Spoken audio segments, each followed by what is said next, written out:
Welcome back to Central New York Bands That Rock. It's powered by Big Apple Music right here in the 96.1 Eagle Studio. And today we've got Dave Porter from 805. What did you and the band have to go through to get signed by a label? That must have been so exciting for you guys. Well, it was exciting. I bet, every band that ever got signed probably has the same kind of story. Life turns on a dime. Mm-hmm. We played a little club in Little Falls. The only time we ever played this club was over Christmas of 1981, I think. And this engineer that worked at Electric Lady Studios just happened to be home visiting his mother for Christmas. And he wandered into the club and really liked the band and went back to New York and started all this stuff rolling and came up when he had time off and worked with us on the songs. Found us a management company. The management company found us a deal with RCA, and then they sent us out to some place in the middle of nowhere to record it for a month, and that was it came back and it made a good climb. But in the year that we had been, from the time we got signed to the time it was released, half the people that we'd had on our side of the record company had been fired or left, and we just didn't have a good push behind it. So it went up. It got to about number 36, I think, nationwide, and then came back down. Right. Well. And that. How cool was that to hear your music being played on the radio? It was cool. It was especially cool, like we were driving into Pittsburgh one afternoon to do a show there, and to hear it on a radio station that we'd never heard of. It's one thing to hear it on your local station. Right. But to hear it in Pittsburgh and in Delaware, something like that, that was cool. Quick question before we move on. When the guy heard you in Little Falls, were you aware of, at that time, that who he was and where he was from and what could possibly happen? Or did he just hear you, like you, and go his own way, and then this was the big surprise? No, he came right up and talked to us, I think. Okay. I don't remember exactly. It was 10 or 12 years ago. Right. 10 or 12 years ago. Okay, no, I'll go with that. I don't remember exactly, but he identified himself. Right. Okay, so you were aware. And he was immediately in touch with us. And that's great. Wanted to come up and record our original music as quickly as he could. Wow. So that he could, he wanted to be the producer of the album. As it ended up, the way the contracts worked out, he got written out of it. Okay. Which was the first realization of us of how powerless as the act, we were as an unknown, up to that point unsigned act. We just you have no say in anything. That's really quite sad, because this is your future and you have no say over who's going to produce your music and who's going to represent your music and everything. So you got through album number 1, and that was good. You had one hit off of there. Yeah, there was a second one. There was a second one, a minor hit in some places. Right. And, a lot of the locals just loved that hit so much and just could not believe it didn't take off and go further than the first hit. So, that's what I hear. Kind of new to the area, I am. But that's what your 805 fans say. So, okay, now the locals are kind of thinking, oh, that one didn't do as well as the other one. But now we're going into album number 2. Tell me about that. Album number 2 we had one hit regionally on that, and all the stations around here were like really good with promoting that one. It was a kind of a love song. It was called Christy, but that album was never released more than from Buffalo to Albany. Really? Yeah. I didn't even know something like that was possible. We had some distribution from some like regional distributors, but it never got any national airplay. Right. No video for that one, huh? No. No MTV but play? If there had been one, we would have put a little more of a. We would have made sure we had a little more control of it. I love that video. It's okay. Yeah, my favorite part is when I smashed the bass player in the face accidentally with the back of my guitar. And they did 7 takes of us performing the song. And for some reason, they decided they would cut that particular piece into the video. Ah. Do you still have the doll? And it's great now to laugh about. But at the time, it wasn't funny. They have no idea what they're doing. Do you still have the doll? Where'd the doll go? The mannequins? Yeah. They weren't ours. They just they literally things that were hanging around. Was a part of the video. We shot it in some warehouse, and there were some old mannequins, and they sent somebody out to a costume shop. I think the producer of the video read the lyrics to the song for the first time. He decided he would get a couple nun outfits. He got an overcoat. He made some characters. Somehow at the back seat of a car was there. Yeah. I think it was. Yeah. The only thing they had that was predetermined was the Penthouse Pet of the Year. Yeah. Do you two keep in touch? She didn't just wander in. Our management company, one of the guys had Bob Guccione was a good friend of his, and he called him up and he said, "You got a girl?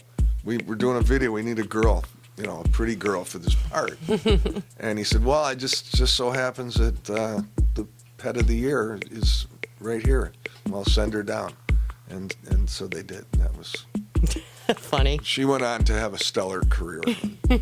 We were just looking her up. Corinne Alphen. Can I say her name? Yeah, sure. She was in 4 like spring break movies. Oh. Later in like the year after and the year after that. So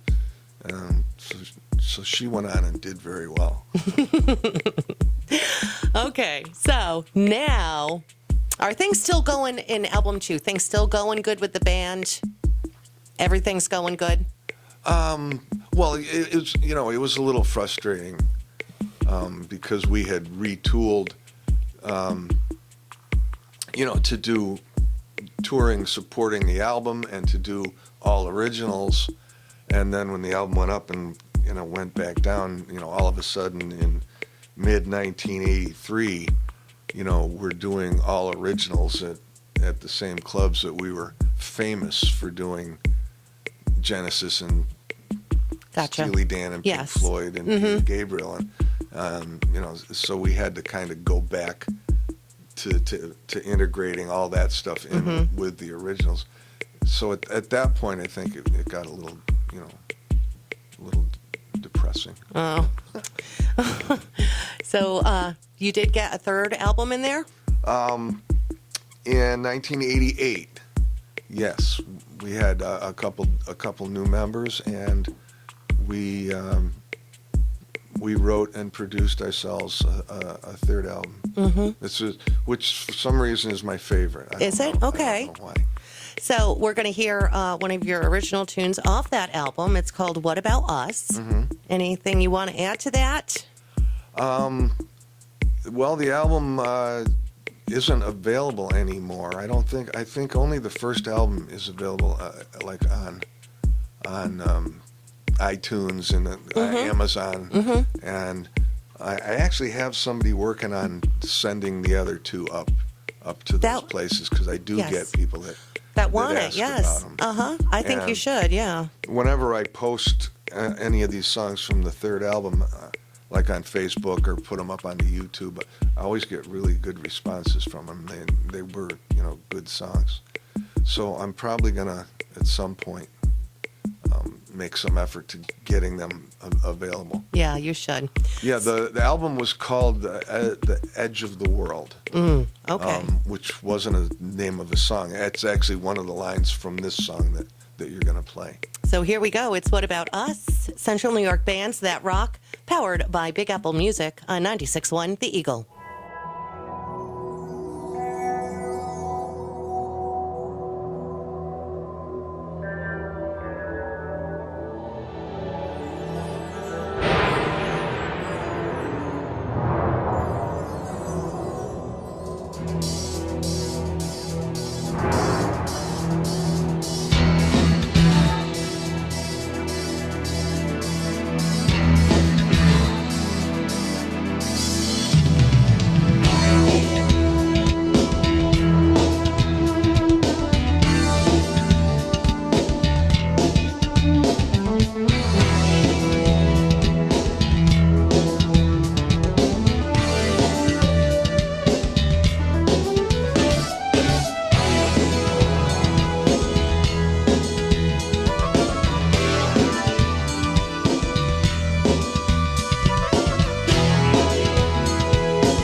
goes by many names. He lives his life in fear. It tries to put the pieces back, the ones that are still here. It didn't always hold the ground. His dreams were in the clouds, but slowly now they drag him down. They feel their faults and they watch him drown. And who are these men? We let them do what they don't understand. And what about my life? Give it back to me, 'cause we who walk the edge of the world, what about us?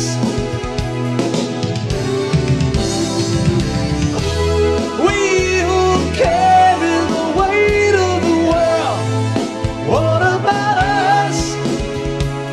Now we belong here, what about us? Oh, time is drawing near. The earth is growing older now. The sky's no longer clear. The ocean has his scars below, and he fights to stay alive. And everything that crawls and flies, it's growing weak, and soon will die. And still it goes on. If no one says no, then it's where we belong. And what about my life? I'm a refugee, 'cause we who walk the edge of the world, what about us?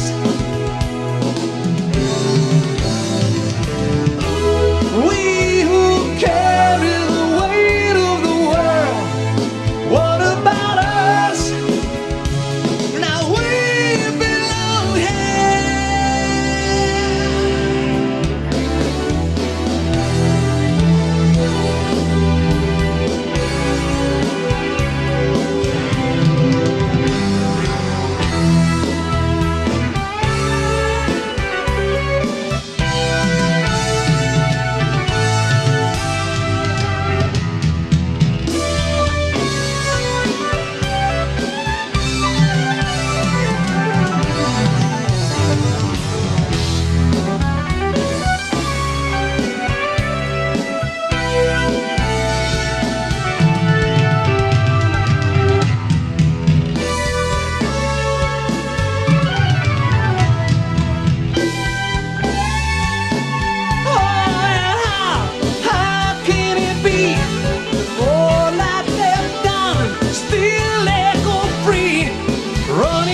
Dave, what if folks do want to purchase the first album? It's available on iTunes, and Amazon, as far as I know. Okay, so people can still get it that way. What if, some of the local hotspots here in Utica would like to have you perform for them? How do they get a hold of you? I would love that. Yeah. Well, do you want me to give you my phone number out on the air? No, don't tell my husband that I'm getting your phone number. Shh, stop that right now. Okay, so we're going to point them to Facebook? I'm on Facebook. I don't know, there's 1,500,000 Dave Porters. That's okay. I will put the link up at Thank you. That 96.1 would be good. That The would be Eagle. good. So, and he's easy to get a hold of. I just sent you a private message, and you got right back to me. So Yes. it's awesome. So, yeah, send him a private message. I will link you up with that through our blog here. And that would be great. I think a lot of people in Central New York would love to have you play back here I would in love Utica. to come back. Yeah. I pass back and forth through Utica all the time on my way to other places that I'm playing. All right. We'll get you back here. Thanks so much. It's Dave Porter and Central New York Bands That Rock, powered by Big Apple Music.